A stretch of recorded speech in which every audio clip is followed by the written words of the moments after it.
Welcome to Bangla বাংটাং। তোমরা already news পেয়ে গেছো যে আমাদের প্রিয় বিটিএস মেম্বাররা মিলিটারি সার্ভিস জয়েন করছে।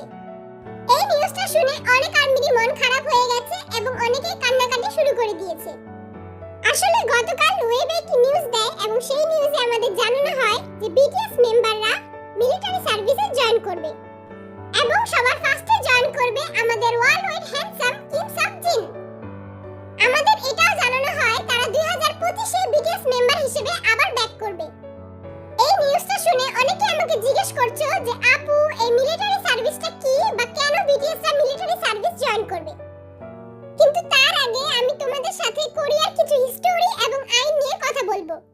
সাউথ কোরিয়ায় 1957 সাল থেকে একটি আইন করা হয়। আইনটি হচ্ছে মিলিটারি সার্ভিস অ্যাক্ট। এই আইনটি আসলে কি?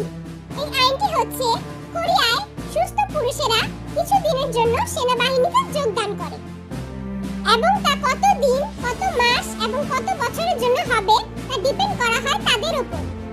কম হলেও 21 মাসের জন্য তাদের ট্রেনিং নিতে হয়। এই মিলিটারিতে মেয়েরাও জয়েন করতে পারবে। এই মিলিটারিতে যাওয়ার উপযুক্ত সময় হচ্ছে 18 থেকে 28 বছর। এই 10 বছরে যে কোনো সময় মিলিটারিতে জয়েন করা যাবে। এখন হয়তো তোমরা বুঝতে পেরেছো, পুরো পানির মতো পরিষ্কার, পুরো ফেয়ার এন্ড লাভলি। এখন আমরা আসল কথায় আসি। যখন থেকে ওয়েবার্সে এই নিউজটি আসে তখন থেকেই সকল আর্মিরই মন খারাপ।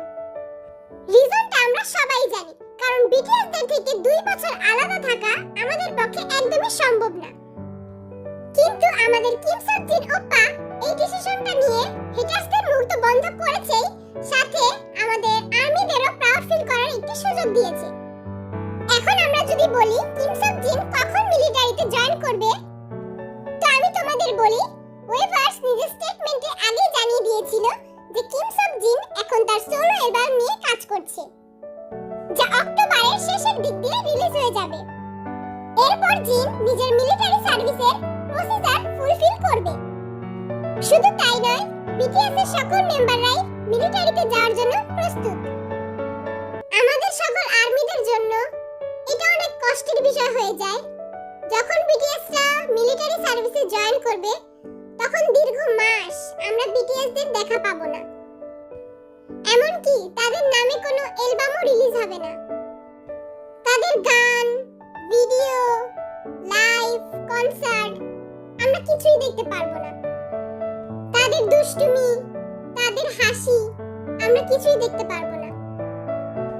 তারা তাদের ক্যারিয়ার উৎসর্গ করে শীঘ্রই চলে যাবে মিলিটারিতে এবং আমাদের আর্মিদের তাদের সবাইকে সাপোর্ট করতে হবে। মন খারাপ করে বসে থাকলে চলবে না। আমাদের মনে রাখতে হবে বিটিএস এন্ড আর্মি ফরএভার।